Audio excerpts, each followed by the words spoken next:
Hello, thank you for joining us for this week's Get Clued Up. The presenter of this week's Get Clued Up is our LGBT plus officer, Greyson Askew, and he's put together a presentation called Get Clued Up on History, the Gay Bits. So thank you very much, Greyson, and take it away. Hiya, thank you. So this is just a very, very brief history of kind of LGBT events, LGBT people, all that's happened on kind of in the last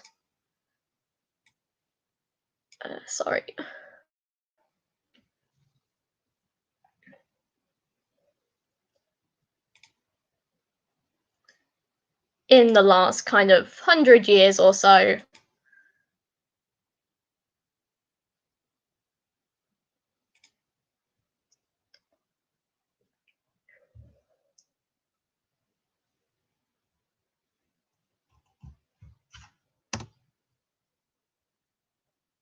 So we're starting off in 1910, where Magnus Hirschfeld coined the term transvestite.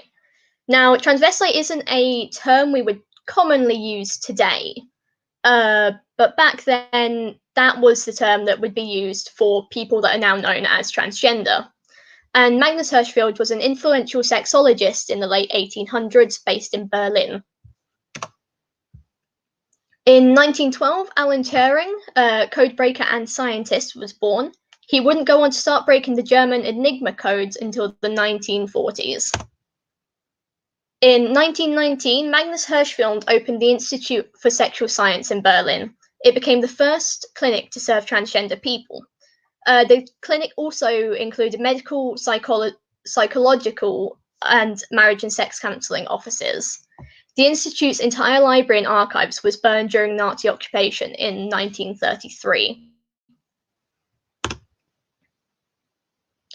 In 1931, Man into Woman, the story of Lily Elb's life, transition, and gender reassignment was published. Lily Elb was the inspiration behind the 2015 film The Danish Girl and the book of the same name. She died from complications of her gender reassignment surgeries.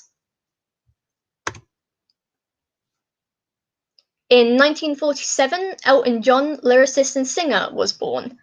He would go on to release his debut album Empty Sky in 1996 and his best-selling record Your Song in the 1970s.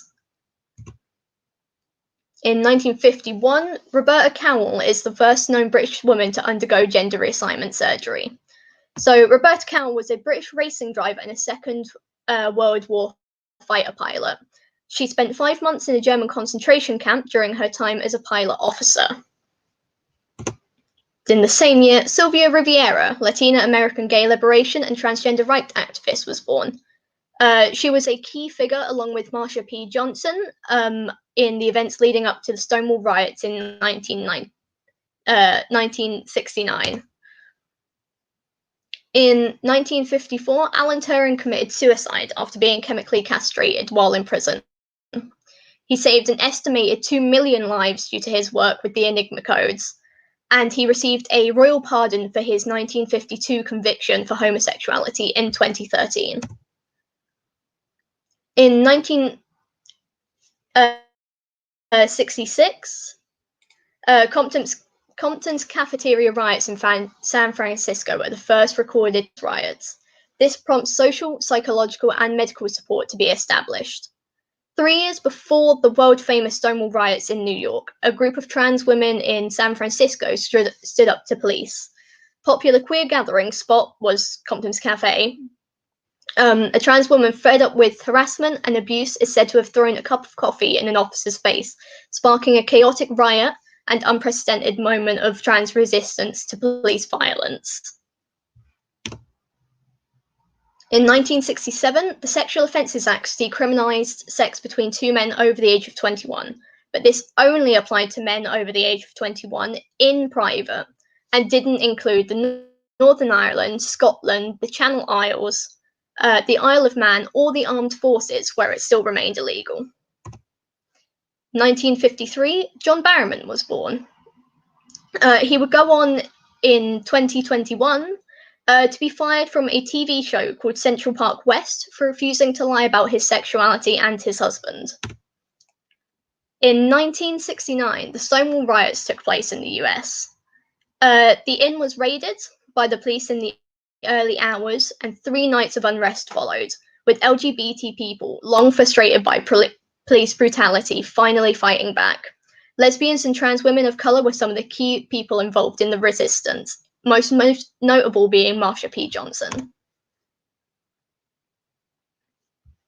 In 1971, the Nullity of Marriage Act was passed, banning same-sex marriage in England and Wales.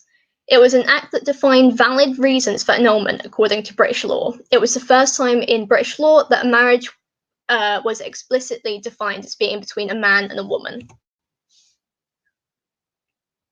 In 1972, the first Pride was held in London, attracting more than 2,000 people.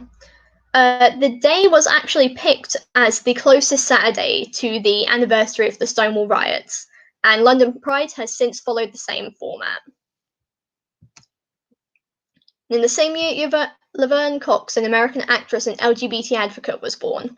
She was the first openly transgender person to be nominated for an Emmy in any acting category, following her role in Orange is the New Black.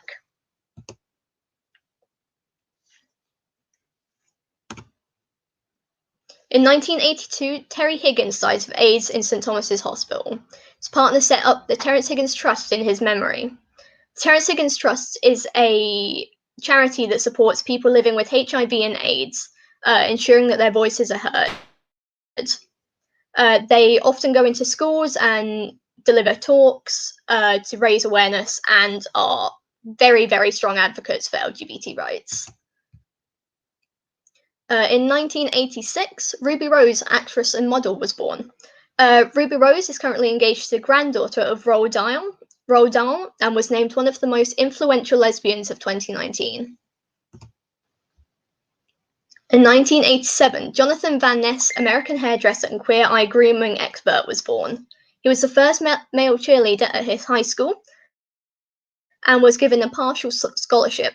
He dropped out to become a hairstylist and is actually HIV positive. In 1988, Margaret Thatcher introduced Section 28. It was a law passed by a Conservative government that stopped councils and schools promoting the teaching of the acceptability of homosexuality as a pretended family relationship.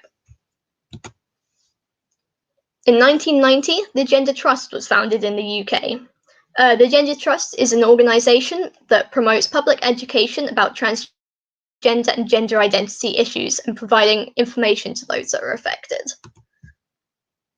In the same year, the World Health Organization declassified same as a mental illness. In 1992, Cara Delevingne, a model and queer icon, was born. Interesting fact, her name is actually just a trademark. In 1994, Halsey, an American singer-songwriter, was born.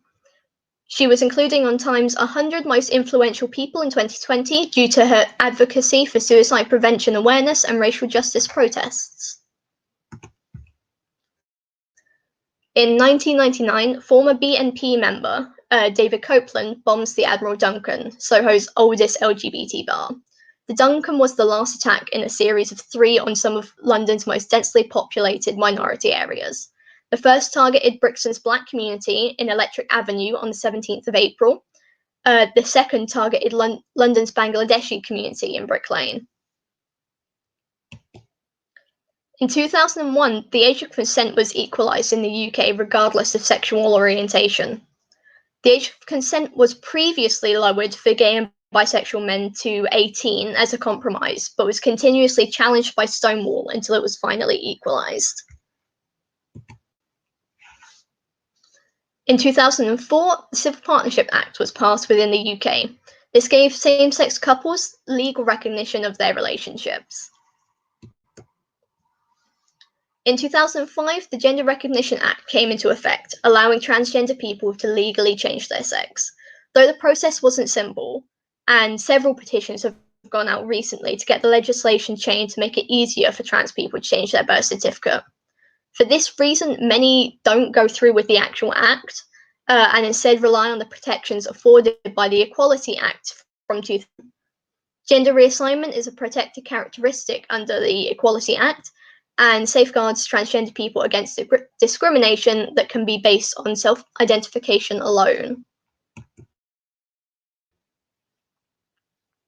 In the same year, the first LGBT History Month was held in February. This is the first month that was dedicated to raising awareness to LGBT rights and related civil movements. In 2013, Troye Sivan, a YouTuber, came out in an emotional video.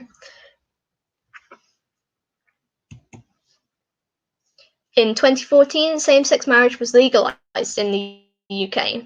The very first same-sex marriages took place on the 29th of March. Elton John was also among one of the first to be married.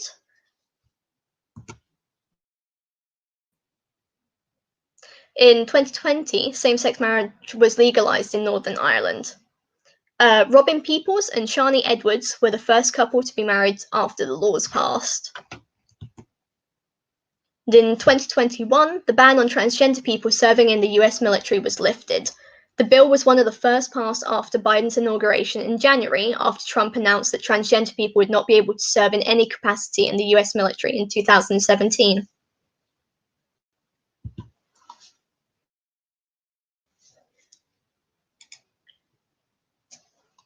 So I hope that everyone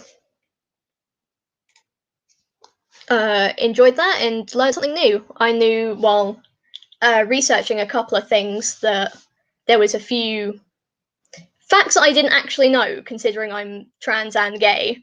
It's nice to see that there's still something that can be learned. I will hand over back to Hattie. Thank you so much, Grayson. I think that last slide is really powerful, and that LGBT history isn't just history, like things still need to happen today, and I think that's really powerful and important. So thank you very much for your presentation. Thank you. Cool. Well, thanks for tuning in with us this week.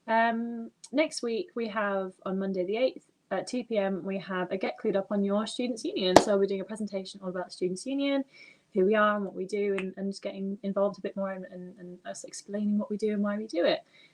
Great. So thank you very much for joining us, and have a lovely rest of your week, and hopefully see you next week. Bye.